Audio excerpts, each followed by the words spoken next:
Ho, ho, ho! Avez-vous été sage cette année?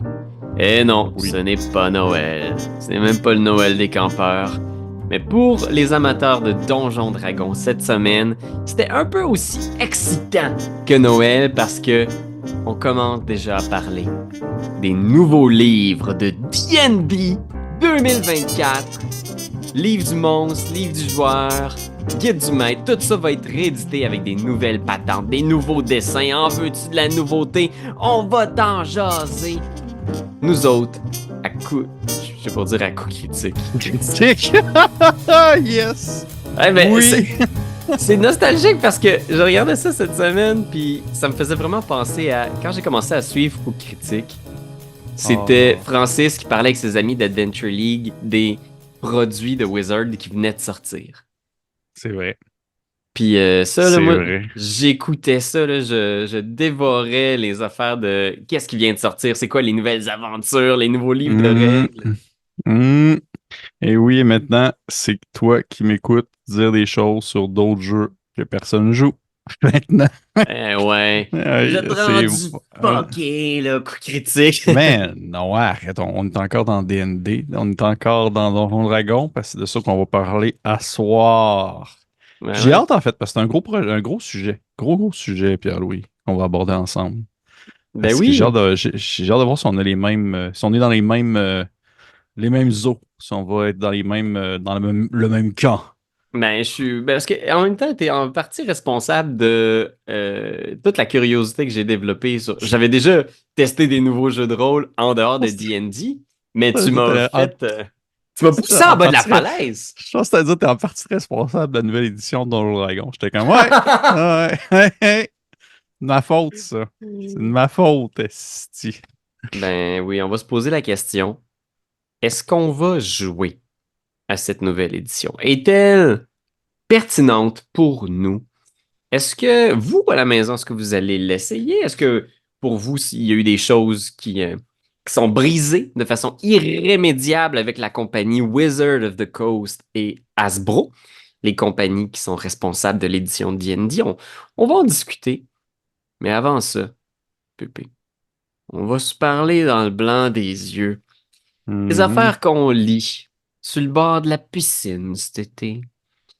Mhm. Qu'est-ce qui nous occupe dans ce segment qui s'appelle Le voyage dans Dans l'imaginaire? l'imaginaire. C'est le voyage dans l'imaginaire. Je t'avouerais que j'aimerais ça avoir une piscine, parce qu'au moment qu'on enregistre, c'est la canicule. Ben écoute, moi j'ai comme d'habitude, je fais tout le temps deux sous-segments. Un segment sur ce que je lis en lien avec le jeu de rôle et ce que je lis à l'extérieur du jeu de rôle. Et Mhm. je vais commencer avec ce que je lis en lien avec le jeu de rôle. Ben, ces temps-ci, je lis la campagne Au cœur des ténèbres d'Alien.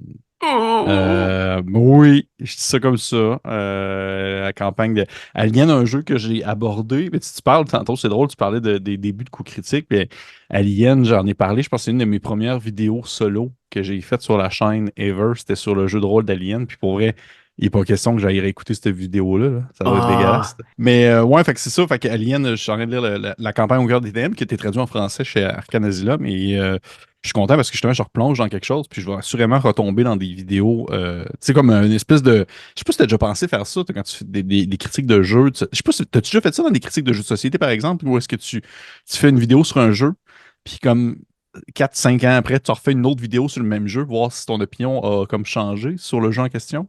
Parce que j'y ai pensé l'autre fois, je me disais, je pense que si, mettons que j'aurais fait des vidéos sur des jeux de société, mon opinion a comme énormément évolué en dedans de plusieurs années sur genre le jeu Le Septième Continent.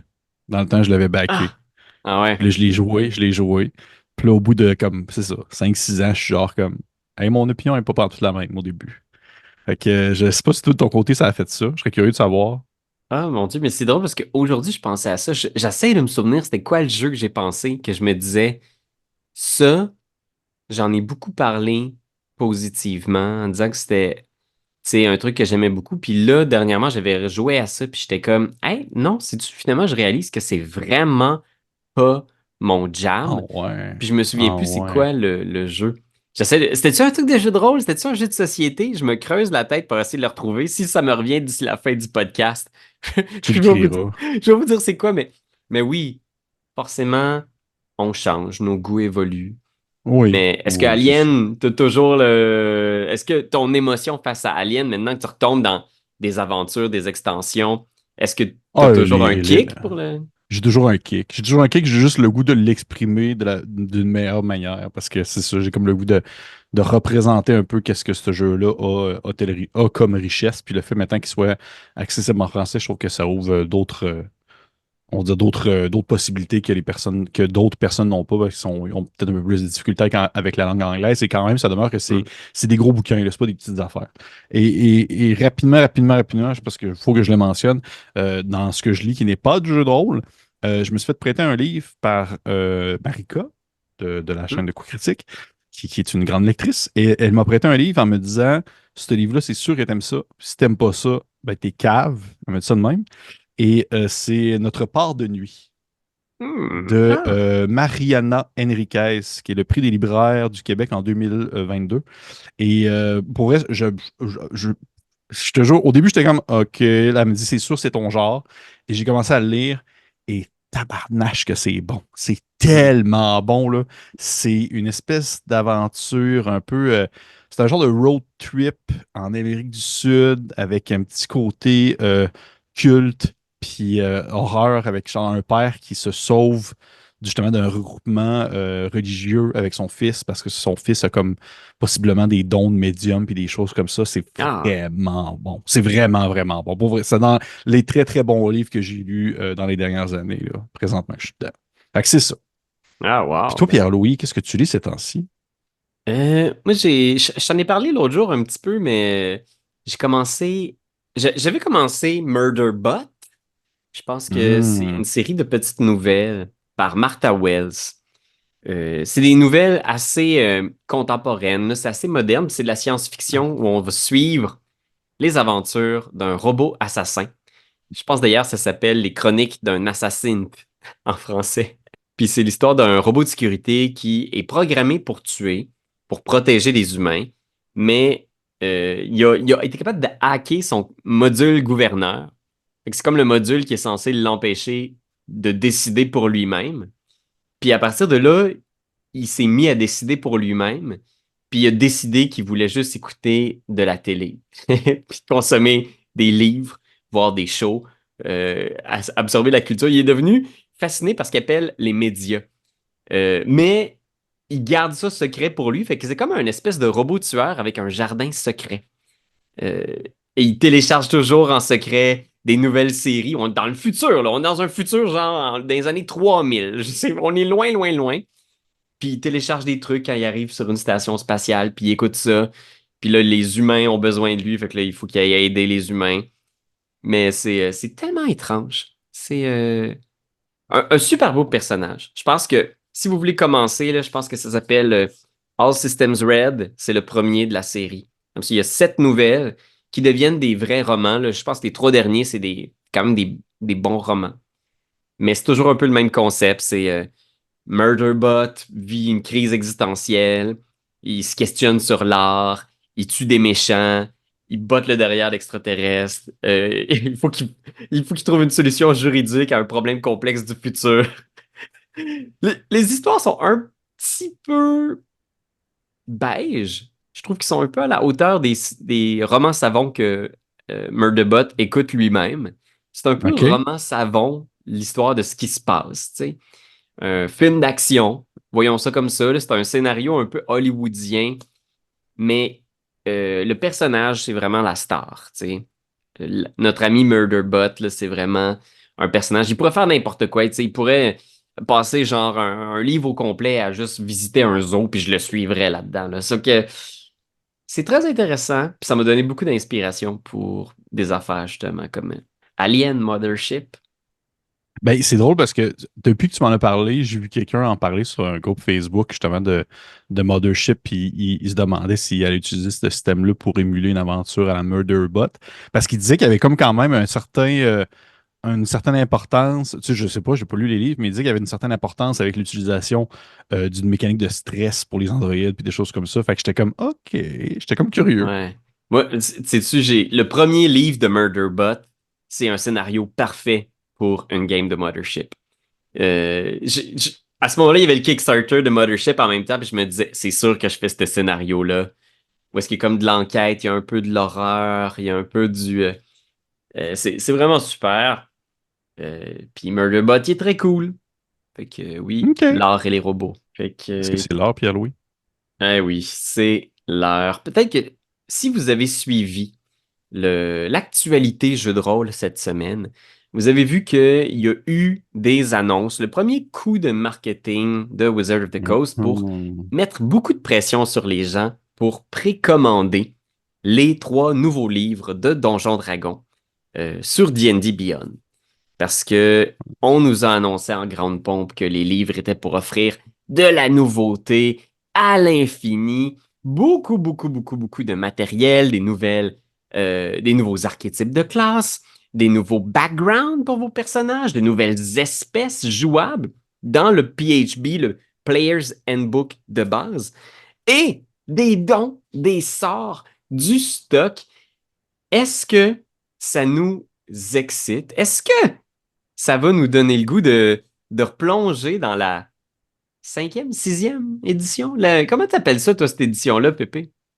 Euh, pour vrai, je pense qu'ils sont frileux d'essayer d'y donner un autre chiffre parce qu'ils savent que c'est quand même. Ça doit être le côté non vendeur, là, le fait que ça serait nommé une autre édition parce qu'ils veulent garder une certaine compatibilité avec ce qui est déjà sorti. Mais de ce que je vois, du moins, l'impression que j'ai présentement, c'est plus la même édition, là. C'est pas la même édition, c'est complètement autre chose. Fait que, tu sais, j'aurais Hmm. l'impression que je l'appellerais 5.5. Genre. Ben, tu sais-tu, moi, déjà, là, tu vois, là, j'ai l'impression que de ce que j'ai vu cette semaine, de ce que j'ai pu absorber, là, j'ai écouté Jeremy Crawford me faire son pitch depuis tout ça, De vente. de vente. Mais moi, j'ai l'impression que c'est vraiment. Écoute, je vais peut-être avoir l'air d'exagérer, là. Du Mais cul. du cul. Non, mais c'est vraiment la 5e édition qui s'est fait un glow-up. On utilise Ouais. l'expression glow-up, là, qui est comme un Ouais, ouais, peu, ouais, ouais. qui s'est embelli. Parce que pensez pas là, que tout change, là. T'as Non. encore besoin de ton D20, t'as encore une classe d'armure, t'as encore des points de vie. Je vous dirais que la plus grosse nouveauté que j'ai vue jusqu'à maintenant, c'est que officiellement, les potions peuvent se consommer en action bonus. Fait que, est-ce que vraiment ça, là, est-ce que c'est vraiment suffisant pour dire que c'est une nouvelle édition? J'ai l'impression que c'est comme la 5e édition, puis ils ont juste rebrassé un peu les habiletés de classe à gauche, à droite. Ça se peut-tu? Hey, j'ai-tu l'air de genre de mauvaise foi? Je, je sais pas. Je sais pas. Ben, ils disent que c'est le plus gros. Ça va être le plus gros player handbook qu'il Ouais. n'y aura pas. Ils disent que ce n'est pas une sixième édition, ils le disent, ils le mentionnent. Je pense que c'est quand même voulu pour que ce soit comme à un certain point compatible. Il y avait quelque chose en lien avec le nombre de sous-classes Ah, dans la nouvelle version, là, comme quoi tu sais, il y en avait comme une quantité absolument euh, faramineuse avec des nouvelles. C'est 48. ça, t'as ça, ok, t'as ça devant toi. J'ai marqué des petits chiffres sur ma feuille. Des chiffres dans même. C'est ça, je l'ai ici aussi, 48 subclasses. Subclasses. On va en parler vaguement. Là, on n'ira peut-être pas dans le détail. Si ça vous intéresse de vraiment voir tous les Ouais. nouveaux features qui ont été annoncés, vous pourrez aller voir la vidéo dans la description. Mais déjà, oui, 48 sous-classes, c'est pas rien. C'est quand même beaucoup de matériel parce que dans le livre original de 2014, certaines classes de personnages avaient juste 2 options d'archétypes de personnages, 2 ou 3. Ouais. Ici, il y en a 4 pour chaque classe. Fait qu'il y en a pas mal, là, tu sais. Imagine pour le. Puis il y a Mhm. 3 nouveaux archétypes qui sont vraiment, vraiment. euh, on n'a jamais vu ailleurs. Tu sais, parce que on a repris des choses qu'on aimait bien, par exemple, de Tasha. Fait que le Gloomstalker est là, le Soul Knife, le Aberrant Mind, l'ensorceleur Mhm. qui connecte avec les grands anciens, etc. Mais sinon, il y a 3 nouvelles sous-classes qu'on n'a jamais vues nulle Ouais. part. Je les vois ici, là.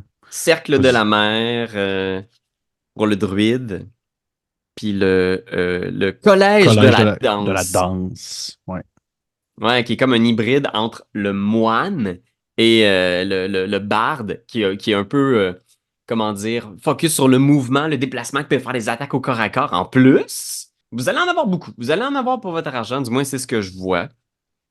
Euh, Soit 75 dons. c'est beaucoup de stock, puis moi j'avais vu une analyse qui disait, ça c'est quand même assez étonnant, parce que pour un produit Wizard of the Coast, habituellement, les derniers produits qu'on nous a offerts, qui étaient censés être des nouveaux dons, des nouvelles espèces, des nouveaux sorts, mais par exemple, dans Spelljammer, qu'on nous avait dit qu'il était pour avoir des nouveaux sorts, il y avait 2 nouveaux sorts qui sortaient. Peut-être des fois 4 ou 5 nouveaux dons, Mm. quelques nouvelles espèces. Mais là, ici, ça, c'est des gros chiffres. C'est du stock. Il va même avoir des créatures. Tu vas avoir toutes les statistiques des monstres pour les montures. Toutes les montures qui peuvent être choisies par les personnages. Ben, leurs stat blocks sont dans le PHB, sont dans le manuel du joueur. Fait qu'ils ont vraiment essayé de penser pour prendre des éléments qui se trouvaient dans le livre des monstres, que c'était pas logique que ce soit là, puis de le déplacer dans le livre du joueur pour que ça soit vraiment ton outil principal pour jouer le jeu, tu sais. Vois-tu, juste dit de même, ça me dérange pas. Je peux comprendre une réorganisation des informations entre les ouvrages. Il y a des infos que j'étais comme, pourquoi c'est dans le manuel du maître? Il y a des infos comme ça, Ouais. des sous-classes qui étaient dans le manuel du maître qui étaient comme, pourquoi? Des choses comme ça que je suis comme, mais là, j'ai besoin de cette info-là. Tu sais, j'en ai besoin. Ou même des créatures, exemple pour le druide, des choses comme ça. C'était Ouais. aussi, il y avait fait que une réorganisation du contenu, ça me dérange aucunement. J'ai aucun problème avec ça. Je serais curieux de savoir de ton point de vue, est-ce que tu as l'impression un peu de ce qui est présenté actuellement? Tu sais, mettons qu'on recule dans le temps, là. Quand il y Ouais. avait eu la quatrième édition, puis là, la cinquième avait été annoncée en 2014, 2013, dans ces eaux-là, me semble. Ouais. Me semble. Est-ce que, tu sais, je me rappelle que quand ça avait été annoncé, ça n'avait pas fait, du moins jusqu'à la sortie, ça n'avait pas fait encore le raz de marée qu'on a connu jusqu'à ce que ça sorte et avec éventuellement les autres éléments sur le côté qui sont venus Mm. mettre leur petite sauce personnelle, tu sais, les actual play, critical role et toutes ces choses-là qui ont eu une influence assez incroyable. Est-ce que tu as l'impression que présentement, vu justement les espèces de contre-coups que Wizard of the Coast a eu dans les dernières années, que ce soit l'OGL ou autre, ils ont vraiment l'intention de vouloir, tu sais, partir ça avec les grandes trompes. Là. Tu sais, vraiment là, avoir comme les grandes trompes. Je viens d'inventer cette expression-là, c'est pas ça pantoute. Ils ont des gros crimes de trompes, mais ils ont vraiment, ouais, vraiment partir ça avec genre le maximum, là, pour être sûr que ce soit le plus impressionnant, que ça soit immense là, à la sortie. Là. Moi, tu vois, moi, c'est ma perspective. Là, c'est sûr que il y a eu des choses qui sont passées dans les dernières années qui ont fait que Hasbro et Wizard of the Coast ont peut-être paru sous un jour un petit peu moins underdog. Ils apparaissent un petit peu moins comme le jeu de rôle. Tu sais, je veux dire, quand la cinquième édition est sortie, D&D, dans la tête de beaucoup de gens, c'était quasiment mort, là, tu sais. Ouais. C'était rendu vraiment un hobby de niche, mais les gens jouaient aux jeux vidéo. Je veux dire, il y avait encore des rôlistes, mais tu sais, toutes les petites communautés de Pathfinder, de vampires, elles étaient quand même très actives. Puis D&D, c'était un peu un truc, pas un brin ringard, mais un peu oublié, un peu lourdeau, un peu. Fait que quand la cinquième édition est sortie, j'ai l'impression que les gens voyaient Wizard un peu comme. Je pense que je pense que la cinquième édition est arrivée un peu comme en héroïne, qu'on n'attendait plus, qui a remis au goût du jour le fantastique, le médiéval, ce Mhm. type de jeu de rôle-là. Fait que je pense que c'est pour ça que les gens ils s'étaient emballés, c'était de faire oui, moi, D&D, j'ai toujours aimé ça. Puis là, soudainement, il y a plein de gens qui aiment ça. Là, aujourd'hui, tous les scandales de l'OGL, les Pinkerton, est-ce qu'on va avoir des maîtres de jeu? J'avais oublié ça.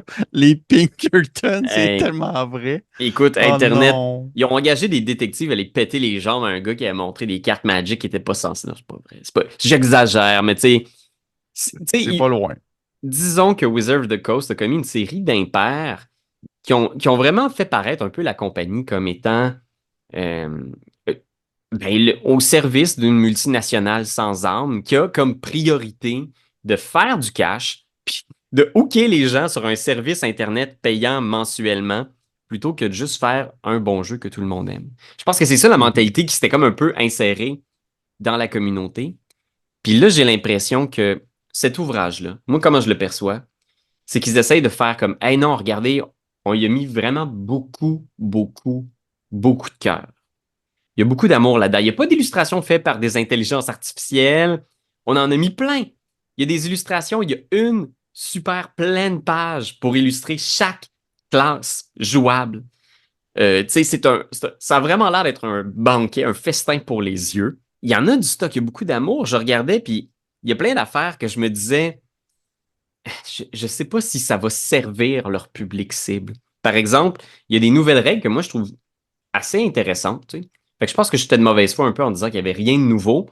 Mais les armes, il y a tout le Weapon Mastery, qui est un nouveau pan tactique qu'on va intégrer au jeu. Et quand tu as une maîtrise dans une arme, tu peux utiliser Mhm. cette arme-là pour déclencher différents pouvoirs tactiques dans le combat. Donc, tu as des options. Quand tu es un guerrier, par exemple, ou un rôdeur, un barbare, au-delà de juste faire ton attaque, si tu as une arme, par exemple, avec Topple, tu peux essayer de renverser ton adversaire. Si tu as une arme avec Cleave, tu peux attaquer plusieurs adversaires qui sont adjacents. Push, tu peux les déplacer. Graze, tu fais du dégât même si tu rates. Fait que ça va rajouter. Tu sais, on est allé s'inspirer de d'autres jeux de rôle. Il y en avait plein déjà qui intégraient ces éléments-là. Mais oui, c'est quand même. Il y a tous les dons, là, on les a comme réimplémentés. Chaque personnage commence avec un don associé à Mhm. son background. Ça, c'est les dons qu'ils appellent des Origins Feat. Fait que c'est des petits dons de départ. Mais après ça, tu vas avoir des dons que tu peux ramasser en fil de carrière d'aventurier. Et au niveau 19, tu peux débloquer un Epic Feat. Fait que c'est des super dons awesome qui sont réservés aux personnages niveau 19 et plus. Parce que c'est comme ça que tu vas pouvoir jouer au-delà du niveau 20 dans cette proposition-là. C'est qu'une fois que tu passes le niveau 20, à chaque fois que tu montes de niveau, tu gagnes un nouveau don épique. Fait que tu pourrais comme ça continuer à monter puis avoir des habiletés qui montent aussi parce que ces dons épiques-là t'augmentent tes habiletés au-dessus de la limite permise de 20 dans une caractéristique. Fait que tu sais, ces règles-là, moi, je les trouve cool, je les trouve sympathiques, mais en même temps, je me dis, on dirait que ça rajoute une couche de complexité à un jeu qui se voulait un petit peu le jeu de rôle de base que tout le monde peut jouer. Maman, papa, les enfants, la personne qui sait pas trop c'est quoi, mais qui a le goût d'apprendre. Là, on vient d'y rajouter quand même un beau petit pan tactique, technique. Puis on dirait que je suis comme, j'ai du mal à comprendre la réflexion. Puis la seule réponse que je trouve, c'est, ils se sont dit, nous, on aimait ça. On voulait mettre ça dans le jeu. Tu sais, tu comprends? J'ai l'impression que moi, pour ça, ces règles-là, ça me donne un peu l'impression que c'est vraiment un effort de passion de l'équipe qui ont essayé d'implémenter ce qu'ils ont reçu du public. Tu sais, je pense que D&D, c'est pas parfait, puis je pense qu'il y a quand même une multinationale derrière. Mais au niveau du jeu, ça, par exemple, je trouve ça intéressant. Oui, oui, je suis d'accord. J'avais vu l'aspect des dons qui étaient comme pour réserver pour des personnes de très haut niveau, puis le côté d'aller chercher justement des dons niveau 19 et plus encore à mesure que tu montes. J'ai hâte de voir. J'ai hâte de voir un peu comment justement ça va se jongler avec les mécaniques du jeu parce qu'on s'entend que D&D, ça faisait tout le temps partie un peu de son talon d'Achille, le fait de jouer haut niveau. Tu sais, quand Ouais. tu demandais aux gens c'était quoi leur niveau moyen, tu sais, dans quel quart de niveau ils jouaient, c'était tout le temps les deux premiers, des fois le troisième, tu sais, 10 à 15, mais c'était surtout les niveaux 1 à 5 et 5 à 10. Donc, je suis curieux de voir c'est quoi les astuces qu'ils vont mettre en place pour pouvoir justement rendre le high fantasy adventure, tu sais, high level fantasy adventure intéressant niveau 15 et plus. Le concept d'avoir des dons qui sont réservés pour des niveaux 19 et plus, je trouve ça intéressant. J'ai hâte de voir justement mécaniquement comment ça va s'agencer. Mais je suis quand même d'accord avec toi sur ce que tu mentionnes, comme quoi j'ai l'impression qu'ils au final, ils ont quand même, tu sais, ils ont une base sur laquelle ils construisent. Et c'est pas justement comme la quatrième édition où que tu as l'impression qu'ils reviennent à zéro, là. Parce que la quatrième édition, c'était un peu ça, l'effet que ça faisait, c'est que tu avais l'impression que c'était comme une remise à zéro du compteur pour recommencer avec un tout nouveau système puis une toute nouvelle mécanique. Là, j'ai quand même l'impression qu'ils prennent la cinquième puis essaient de l'utiliser comme, on va dire comme fondation pour pouvoir construire certaines choses par-dessus, puis voir sais, si ça tient, en espérant que ça tienne, puis voir comment est-ce que le public va réagir à ça, en sachant que il y a quand même une grande frange, on va dire une grande frange plutôt de la communauté qui est déjà accrochée à ces règles-là et à ce système-là. Fait que moi, de mon côté, je t'avoue que pour l'instant, avec ce qu'on voit concernant le Player Handbook, je suis curieux. Tu sais, souvent, je fais mon espèce de gars un peu amer, puis je suis genre comme, je vois d'autres choses, puis Ouais. puis... On Mais en sonne un peu soi, de même, hein. On sonne un on peu comme sonne, on si. sonne, on sonne un peu comme ça quand même. Mais ça change pas au final que j'ai quand même, tu sais, une affection pour Donjon Dragon. J'ai une affection pour ce qu'il a pu apporter en matière de visibilité dans le monde du jeu de rôle et ce qu'il représente pour une grande quantité de personnes, c'est-à-dire l'espèce de jeu par défaut, puis qu'il demeure encore aujourd'hui le jeu qui introduit beaucoup de personnes au hobby. Puis pour ça, ben, je trouve que c'est quand même important de le mentionner. Et je veux dire, dans mes premiers temps, dans les débuts de la cinquième édition, quand j'ai commencé, j'avais commencé à jouer vraiment au début de la cinquième quand elle était sortie. J'aimais mon expérience, j'aimais ça. Je pense qu'au final, mes goûts évoluent avec le temps. Mais ça ne change pas que j'ai quand même cette curiosité-là de quelqu'un qui aime les jeux de rôle en général pour pour avoir le plaisir d'aller comme jeter un coup d'œil sur qu'est-ce que ça va donner comme produit final et de vouloir le tester. Tu sais, voir si ça va me faire ressentir un peu ce petit côté de tu sais, du petit fantasy un peu vanille, mais qui est comme le fun dans nos pantoufles. On s'entend que les changements, ils sont pas renversants. Tu sais, moi aussi, je pense Non, que, non, non, non. un peu comme toi, j'avais cette espèce de désir-là de voir quelque chose de nouveau, juste parce que moi, subjectivement, là où j'en suis dans mon expérience de rôliste, c'est d'apprécier les nouveaux systèmes ingénieux qui sont capables, avec des idées qu'on connaît bien, de les revirer sur leur tête, puis de nous faire vivre quelque chose de surprenant, de nouveau, de frais. Fait que c'est sûr que moi, donc, avec cet appétit-là, j'aurais aimé que Jeremy Crawford me dise, Guys, préparez-vous à chier dans vos culottes. On a tout changé. Puis que les gens fassent non, faites pas ça. Puis qu'ils disent fuck off, guys. C'est comme On ça fait que ce ça se qu'on passe. veut. On fait ce C'est qu'on notre veut. jeu. C'est ça l'art. L'art, c'est Mm. pas des sondages puis faire ce que vous voulez. C'est on vous propose de quoi puis vous l'achetez ou vous marchez. Puis Ouais, ouais, je- ouais. c'est ce que j'aurais aimé. Peut-être un peu romantiquement. Puis c'est probablement de bien, bien mal connaître l'équipe de design de D&D puis la C'est multinationale sûr. derrière. C'est sûr qu'il aurait jamais fait ça. Il aurait dit gang. Donjon Dragon s'est rendu un PBTA 2D6. Rien d'autre. Là, j'aurais Fuck gagné you. un PB. LOL, poisson d'avril. Ouais, ouais. Ça m'aurait vraiment surpris. Genre, c'était un jeu super narratif qui joue avec une tour de Jenga maintenant. Mais Fuck tu you tout le sais, monde. peut-être pas un changement complet, mais ne serait-ce que de rebouger l'économie d'action, tu sais. Je fais une vidéo Ouais. récemment sur DC20, que je trouve que ce qu'il a fait, c'est la job que j'aurais aimé qu'il soit faite avec Donjon Dragon. C'est de faire qu'est-ce qui gosse dans Donjon Dragon depuis la troisième édition, puis qu'est-ce qu'on peut faire pour jongler avec des nouvelles idées fraîches qui marcheront peut-être pas, qui vont peut-être un peu se péter la gueule, qui vont peut-être créer d'autres problèmes. Fait que, tu sais, j'aurais aimé ça peut-être que ce soit un peu plus ça. Je pense que ça aurait piqué davantage aussi la curiosité. Mais ce que je crois comprendre, c'est que ce qui est proposé ici, en tout cas, ça a l'air de s'adresser à ceux qui ont pas de curiosité d'aller voir ailleurs, qui voulaient continuer à jouer à D&D. C'est des choix conservateurs, mais généreux.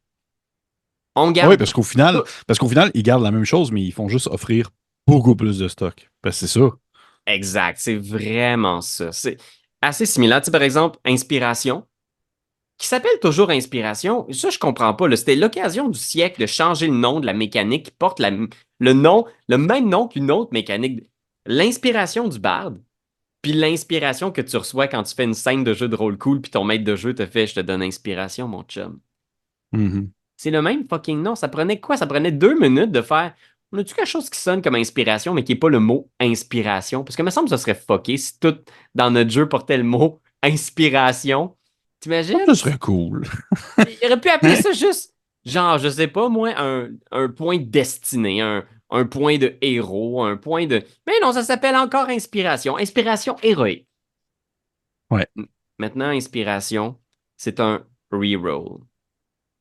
Fait que plutôt que de te donner avantage à l'action de ton choix, tu peux rerouler n'importe quel dé Et les humains commencent avec un point d'inspiration à chaque session. Fait que, oh, hop, hop, hop, les humains, encore une fois, ils ont beaucoup de stock. Les humains, ils commencent avec 2 dons maintenant. C'est ça, c'est juste comme. En fait, ouais, c'est l'impression que ça me donne, c'est comme si on voulait un peu apporter. C'est comme si on voulait aller chercher un peu ce qu'on pouvait trouver dans, par exemple, la troisième édition. C'est la troisième édition, c'était comme un surplus de contenu à n'en plus finir. Puis c'est un peu le feeling que ça me donne. C'est un peu l'impression que ça me fait. Mais est-ce que ça va être ça au final? Je sais pas, mais du moins, au premier coup d'œil, c'est ça que ça me donne comme mood, là, l'espèce de côté où est-ce que, genre, vous voulez de l'option, là, tu sais, vous voulez du character, comment je pourrais dire ça en anglais, c'est du. En français, on dirait comme de l'option de personnage, là, tu sais, pour Ouais, développer ton personnage, tu veux que ce soit ton personnage le plus unique que personne d'autre ne va jouer, ce personnage-là. Ben, voilà, t'as comme 75 dons, 40 sous-classes. Tu peux être sûr que ton Goliath barbare, il sera pas la même chose qu'un autre Goliath barbare, c'est sûr et certain. ouais, j'avoue qu'on ajoute quand même des options de customisation qu'on trouvait pas vraiment dans la 5e édition de 2014. Mhm. Parce que en choisissant ton background, dans cette édition-là, ça va avoir un plus gros impact sur la customisation. Donc, tu vas choisir ton espèce, ta classe, et ton background va te donner tes améliorations de caractéristiques. Fait que si tu choisis que tu as un background de soldat, par exemple, tu te choisis de jouer un cléric, mais ton background, c'est soldat, mais c'est là que tu vas aller chercher avec ça une amélioration de ton choix dans, je pense qu'il donne 3 options par background. Fait que tu pourrais choisir constitution, force ou dextérité, je pense, en soldat. Tu sais, je dis ça, mais je les ai pas vus, là, mais tu comprends, c'est ça l'idée. Oh, Tu pourrais choisir de +1 dans ces 3 caractéristiques-là, ou en choisir une à +2 puis une à +1. ouais, parce que c'est Puis, un peu ça, là, par défaut. Excusez-moi, je ne vais pas te non, non, couper. vas-y, vas-y. Vas-y, continue. Mais je veux dire, par défaut, c'est un peu ça, c'est qu'ils reprennent le concept de Tasha où, au final, les caractéristiques, tu sais, les modificateurs de caractéristiques sont plus statiques, là. C'est comme, tu mets ça où tu veux, t'es n'importe quoi. Tu peux être un gnome avec 18 de force puis Ouais, 28 de ben, constitution, là. je sais pas s'il va y avoir une espèce que tu vas pouvoir complètement customiser, mais assurément, Mhm. les espèces, c'est plus ça qui va te procurer tes avantages de caractéristiques. Ils vont passer toujours par ton background. Fait que si, mettons, tu es un soldat, ben, tu as plus de chances d'être plus fort parce que tu as travaillé dans l'armée. Si tu es un fermier, ben, tu vas peut-être avoir plus de force ou de sagesse parce que tu as la sagesse des patates en arrière de toi. Si tu es Mhm. un acolyte, fait que c'est ça qui va te donner des améliorations de caractéristiques. Et bien sûr, tu pourras faire ton background maison. Fait que si tu veux faire un background pas possible, du genre j'ai été élève de philo dans une académie spatiale, il y a les règles pour te permettre de créer ton background sur mesure. Et ton background, c'est aussi ça qui va te donner ton don original. Fait que ça va être. euh, bi- Là, à ce moment-là, il y a de la customisation dans le sens que tu pourrais choisir d'être un barde qui a un background de soldat. Tu sais. Puis là, c'est comme, oh, j'ai une twist, mon personnage. Mais après ça, t'es quand même pas mal sur des rails. Tu sais. Si t'es un barde Valor, tu suis le chemin du barde Valor. Tu vas pouvoir choisir des dons, un moment donné, mais pas autant que dans la 3e édition. Tu sais. Il essaye Non, que c'est ça sûr que soit. non. Ouais. C'est sûr que non. Je serais curieux de savoir, parce que ça, je me rappelle que j'ai vu ça passer. On parle beaucoup justement du Player Handbook, mais il y a quand même tu sais, quelques informations qui sont sorties concernant le manuel du maître, par exemple. Mm. Et je sais qu'à l'intérieur, il allait un peu comme, sans nécessairement dire que ça va être exactement la même chose, mais reproduire un peu le fait qu'on pouvait voir dans le livre sur les différents demi-plans de Ravenloft. Là, il va comme avoir des petits chapitres précis pour certains univers tu sais, reconnus de Donjons Dragons. Et là, ça parle beaucoup parce que là, ça a été mentionné qu'il allait avoir Greyhawk. Tu sais, tout le monde est comme genre, ah, Greyhawk va être là, va être là. Mais est-ce que pour toi, ça, c'est un incitatif? Est-ce que c'est un incitatif dans le contexte du jeu ou pas vraiment? Parce que moi, je te dirais, pour vrai, je m'en torche un peu. Oh. C'est vraiment pas ça qui est comme, qui vient comme jouer dans la balance. Pour certaines personnes, je peux absolument comprendre, mais pour moi, c'est pas du tout. Déjà, dans Dragon, de mon côté, je joue beaucoup. Les fois que je joue, c'est souvent dans des univers maison ou avec Mhm. des modules préfets, mais les modules préfets sont souvent tu sais, dans des endroits qui peuvent se modifier au besoin. Fait un setting qui est emblématique de l'univers de Donjon Dragon, je pense que leur but, c'est d'aller chercher peut-être un public qui a été délaissé, qui aime beaucoup ça, parce qu'il n'y en avait pas tant que ça à la cinquième édition. Il n'y en avait même pas du tout, à part quelques exceptions. Donc, pour moi, ça ne change rien. Toi, de ton côté, est-ce que ça devient te titiller l'intérêt un peu? Pas vraiment tout. Ben, le pire, c'est que Greyhawk, je me souviens d'avoir eu le Greyhawk Gazetteer quand j'étais jeune, une espèce euh, pour la troisième édition, là, une espèce de survol de l'univers de Greyhawk. Mhm. Puis Greyhawk, j'ai toujours trouvé que c'était boring. Puis je m'excuse. Mais même les royaumes oubliés m'ont toujours apparu un petit peu ennuyeux. Mais au moins, les royaumes oubliés, c'est que tu as toute la masse de production de romans, de bandes dessinées, de jeux Mhm. vidéo qui vont au moins étoffer l'univers puis te permettre de partager avec des gens, de faire comme Ah, Baldur's Gate. Moi, on a fait une game là-dedans. Quand j'étais en sixième année, on a joué de Ah, moi aussi, j'ai fait la tombe de l'année. Tu sais, on a au moins un univers commun à partager. Greyhawk, je pense que l'univers est niché. Tu sais. Ça fait vraiment longtemps que ça n'a pas fait partie du canon officiel.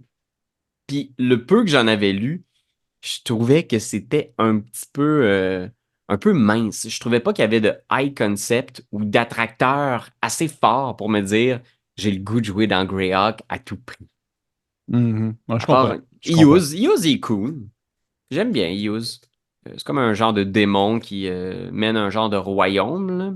J'ai aucune idée de qui tu parles. Il est cool. Ça, ça se peut, il est peut-être bien cool. Ça me dit rien.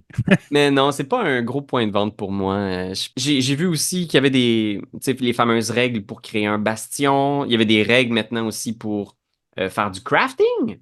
Oui. C'est Créer cool, des. ça. Ouais, c'est cool, c'est pas pire. C'est cool, mais en même temps, à quel point ça peut être utile dans un monde où t'as comme mille et un sorts qui te permettent de faire pareil. Tu sais. Man, je pense que c'est. Je viens de me souvenir c'était quoi l'affaire que j'avais dit que j'aimais full, puis je réalise que c'est juste pas mon jam. Puis c'est C'est quoi? exactement la règle de bastion. Mais de quoi? La règle de Bastion, dans le sens, tu l'as lu ou t'avais une ancienne règle de Bastion que t'aimais bien? J'ai fait une vidéo il y a un an à peu près sur les choses qui m'excitaient beaucoup pour la nouvelle édition de Donjons Édition. Dragons. OK. Puis il avait commencé à faire un push sur on va faire des règles de bastion, tu vas pouvoir créer ton bastion, il va y avoir un mini-game entre les sessions où est-ce que ton quartier général d'aventurier va se construire, tu vas donner des ordres à tes valets. Puis j'avais dit que je trouvais ça bien excitant, puis maintenant que j'y repense, puis qu'ils m'ont leur pitché cette semaine, on dirait que j'y pense dans ma tête, puis je suis comme, il n'y a rien de tout ça qui m'intéresse. J'ai pas le goût d'avoir des règles pour me faire un quartier général ou pour me construire des objets magiques. J'ai le goût de vivre des aventures.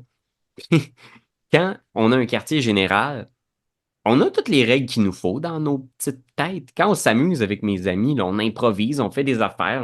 J'ai pas besoin d'un mini-game pour incarner le valet qui va engager des nouveaux soldats pour la base. On dirait que j'ai réalisé que ça m'intéressait pas quand je jouais à Donjon Dragon, de faire de la micro-gestion de château.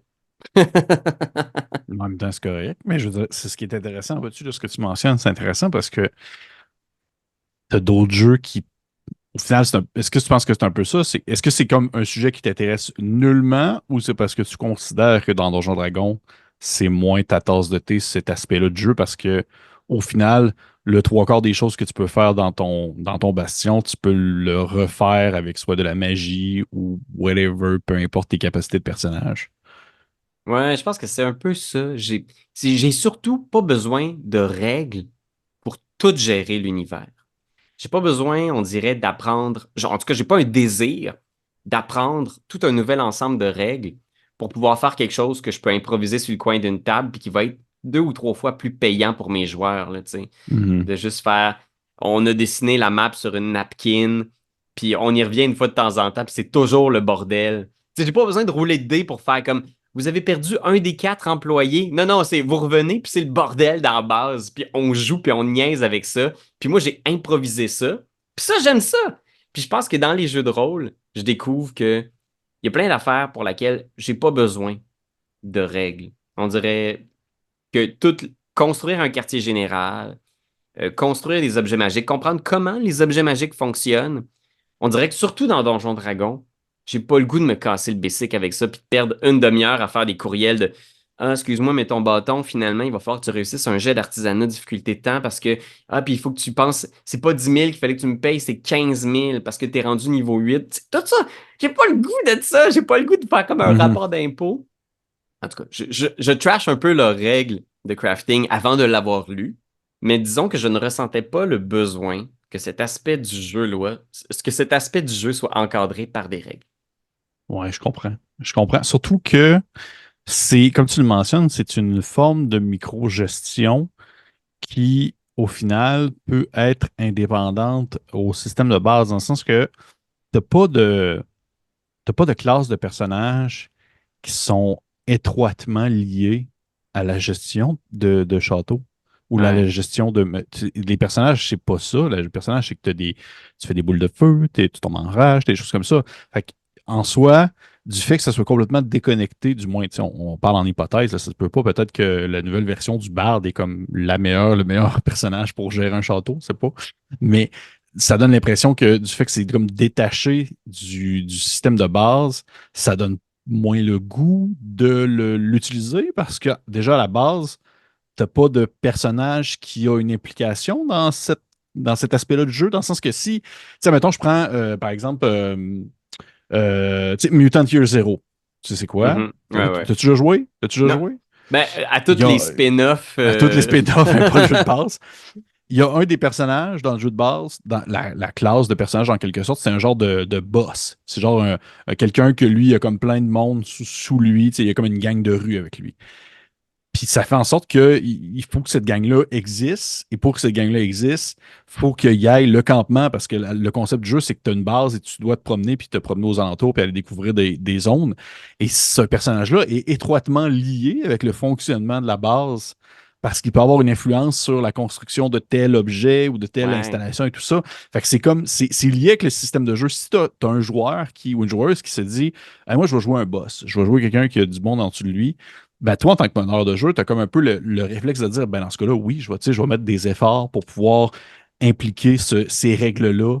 Tu sais, je ne vais pas Mhm. volontairement saboter ces règles-là puis improviser à mesure parce qu'au final, tu fais juste enlever une partie du système de jeu pour un joueur au complet. Fait Ouais. on dirait qu'à partir du moment où, justement, dans Donjon Dragon, tu n'as pas de lien direct entre des mécaniques qui sont, on va dire, obligatoires et les mécaniques du fonctionnement d'un bastion, ben, je vois pas tant l'intérêt de les utiliser. Puis en même temps, je pense que c'est un peu là-dessus aussi qu'ils veulent. L'impression que ça me donne, c'est que c'est un peu là-dessus qu'ils veulent un peu construire aussi le jeu, parce que un peu comme ce qu'ils ont fait avec le manuel du maître pour la cinquième édition quand il était sorti, tu avais dedans plein de comme règles optionnelles Ouais. que tu pouvais complètement tu sais, ignorer, là. Ouais, Des règles genre appendice complètement, là. Tu peux les enlever. oui, ou genre la santé mentale, tu sais, il y a une règle pour la santé mentale, il y avait des trucs de même que au final tu peux juste les tasser. Fait que je Ouais. sais pas si c'est un peu là-dessus qu'ils veulent un peu construire avec le fait justement qu'ils offrent beaucoup de stock, c'est se dire prenez ce que vous voulez là-dedans, puis le reste, laissez de côté au besoin, là. Ouais, parce que moi, ça, c'est vrai. Je trouve qu'on a donné beaucoup de flack au Guide du Maître de 2014, mais il y avait quand même beaucoup de petites règles optionnelles qui étaient super intéressantes. Puis c'est vrai que moi, j'apprécie, puis j'espère que le Guide du Maître de 2024 va nous donner ce genre de choses-là aussi pour, comment dire, nous donner des nouvelles options, même si je sens qu'ils sont vraiment allés all-in avec le Player's Handbook. Puis pour l'instant, on s'entend, c'est le livre le plus important aussi, là. C'est celui que la vaste majorité des gens vont acheter. Le Ouais. livre qui contient les règles du jeu. Fait que là, moi, là-dedans, il y a plein d'affaires qui me semblent comme des règles qui auraient pu être des règles optionnelles et qui deviennent officielles. Est-ce que tu penses que ça va peut-être faire peur à des gens qui commencent? Parce que moi, c'est le premier réflexe que j'ai eu, c'est quand Jeremy Crawford dit on voulait faire un jeu qui était accessible et simple et pourtant profond et complexe. Je ne peux pas m'empêcher de voir là quand même deux objectifs de design qui sont presque complètement à l'opposé l'un de l'autre. Je pense pas que ça va faire peur parce que j'ai l'impression, du moins, comment est-ce que je vois beaucoup. Si je suis sur plusieurs groupes Facebook de jeux de rôle, beaucoup en français, mais beaucoup aussi en anglais. Et souvent, souvent, souvent, ce que je vois revenir dans les groupes en anglais lorsqu'il y a des questionnements sur des règles, lorsqu'il y a des questionnements sur genre pourquoi est-ce que les orques ne ressemblent plus à des orques avec des nids de cochon, tu sais, des choses comme ça, où est-ce que les gens se posent des questions. Il y a tout le temps, la vaste majorité des gens qui répondent à ces questionnements-là ont comme réponse le fait qu'ils disent tu fais ce que tu veux avec les règles, tu gères pas ce que les gens veulent faire à leur table, tu fais ce que tu veux à ta table. Les livres qui existaient dans le temps pour pouvoir, je veux dire, émuler Dark Sun, ils existent encore. Tu as juste à les prendre puis jouer dans Dark Sun avec les livres de la cinquième puis inventer sur le fly.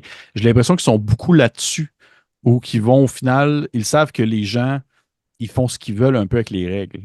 J'ai Mhm. l'impression il y a moins c'est moins rigide qu'auparavant. J'ai l'impression qu'à une certaine époque, peut-être, les personnes étaient plus rigides sur le fait de comprendre, d'assimiler des règles et de devoir les mettre en pratique, alors qu'avec le temps, et justement à cause de certaines, on va dire certains médiums et certaines versions du jeu, par exemple, justement les actual play, des choses comme ça, comme Critical Role ou ça, où est-ce qu'ils mettent de côté volontairement certains côtés ou certaines règles, ben, ça fait en sorte que les gens ils se disent why not, je peux aussi le faire, puis je pense que c'est devenu très ancré dans la manière de jouer, puis au final, moi, j'ai aucun problème avec ça, ça me dérange pas du tout, là, c'est pas du tout une critique négative, mais je pense qu'ils sont vraiment là-dessus. C'est l'espèce de côté, vous avez l'ensemble de règles, il y a beaucoup de choses, et vous prenez ce que vous voulez, là, puis le reste, c'est pas important.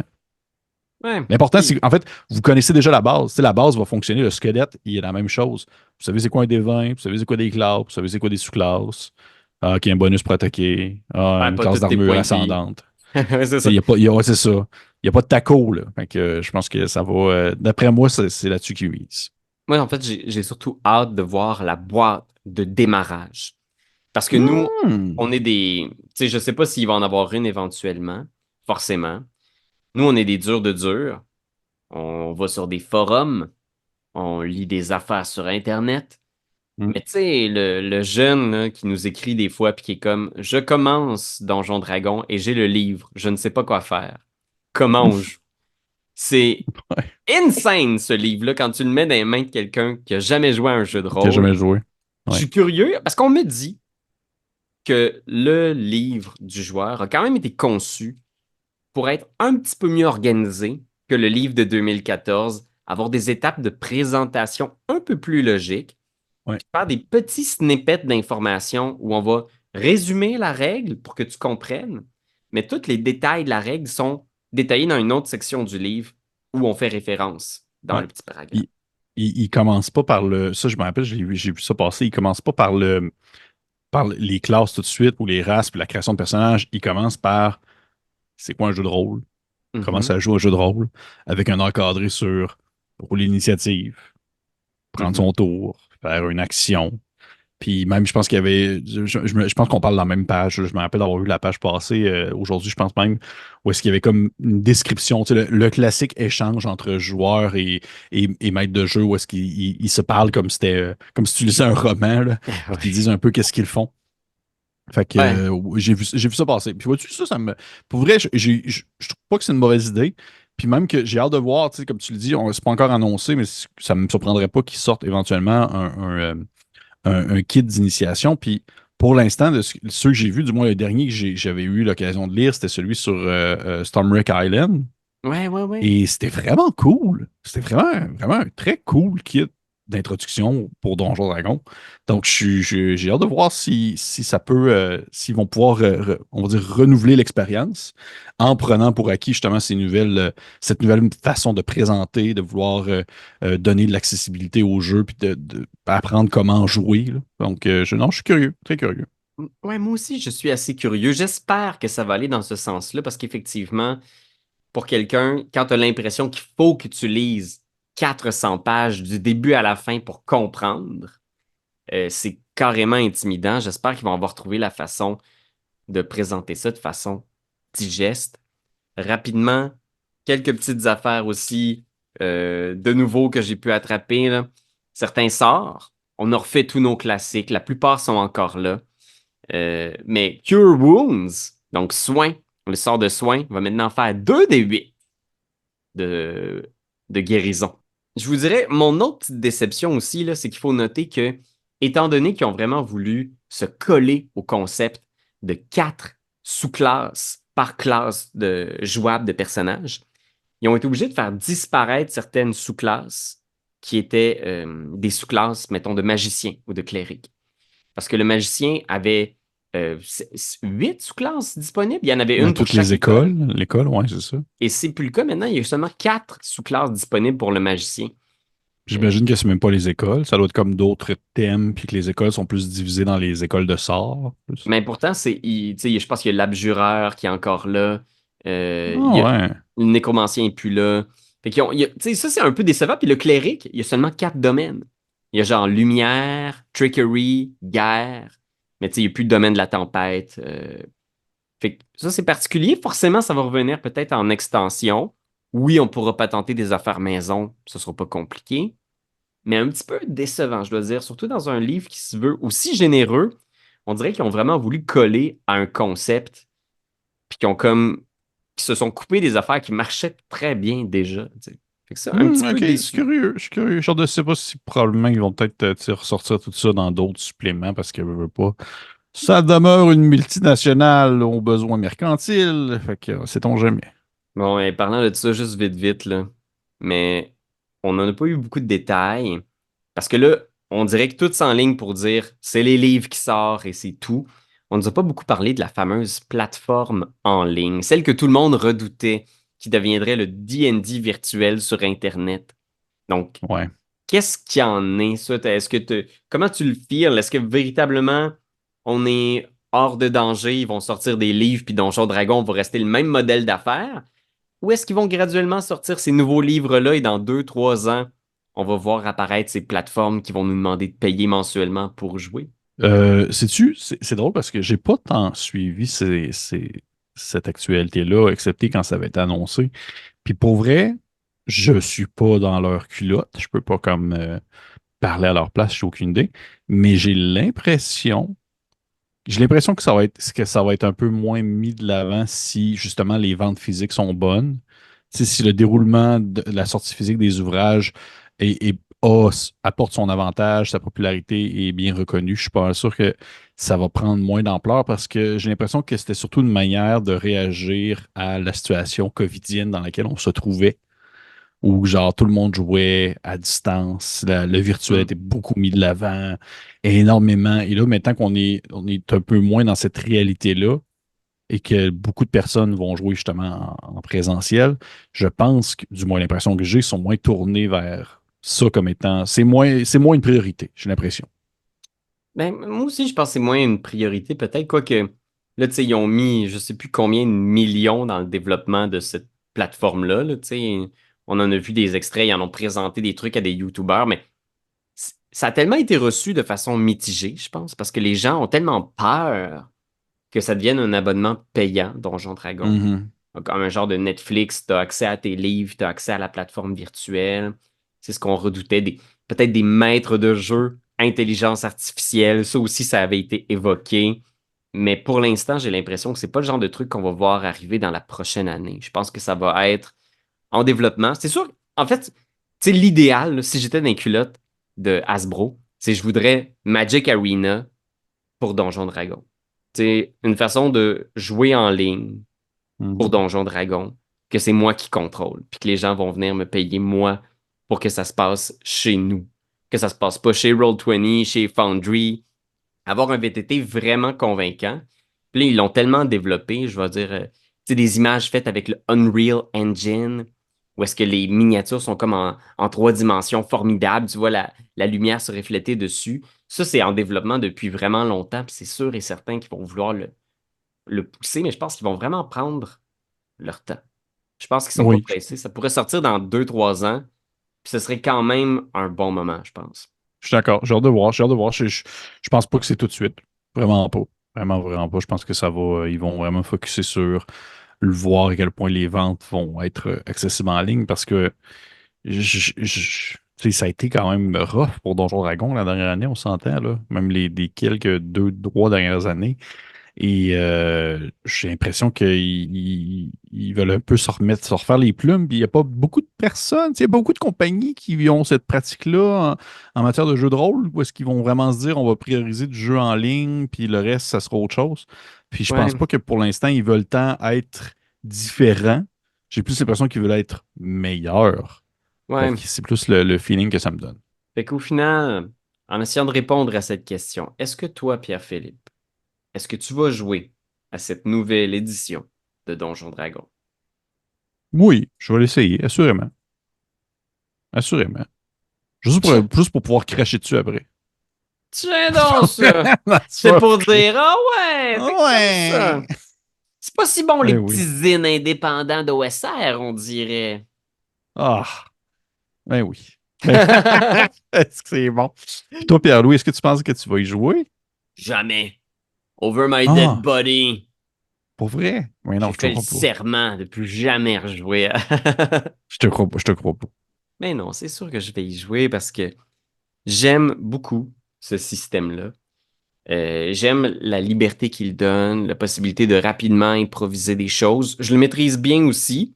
Ben, certains diront peut-être que non. Wow. Mais moi, j'aime ça. Ouais, non, je trouve qu'il est facile à manœuvrer. Puis pour des joueurs, c'est facile aussi de connecter puis de rencontrer des nouveaux joueurs parce que c'est comme un langage commun. Tu rencontres des nouveaux joueurs, c'est pas sûr qu'ils vont comprendre si tu les invites à jouer à Delta Green, mais si tu leur dis on joue-tu à D&D, tu vas trouver des amis Oui, rapidement. Fait que tu c'est sais, sûr. écoute, c'est sûr que je vais l'essayer. Tous ces éléments-là me semblent excitants. Ça semble super généreux comme livre, fait que j'ai hâte de le voir en vrai.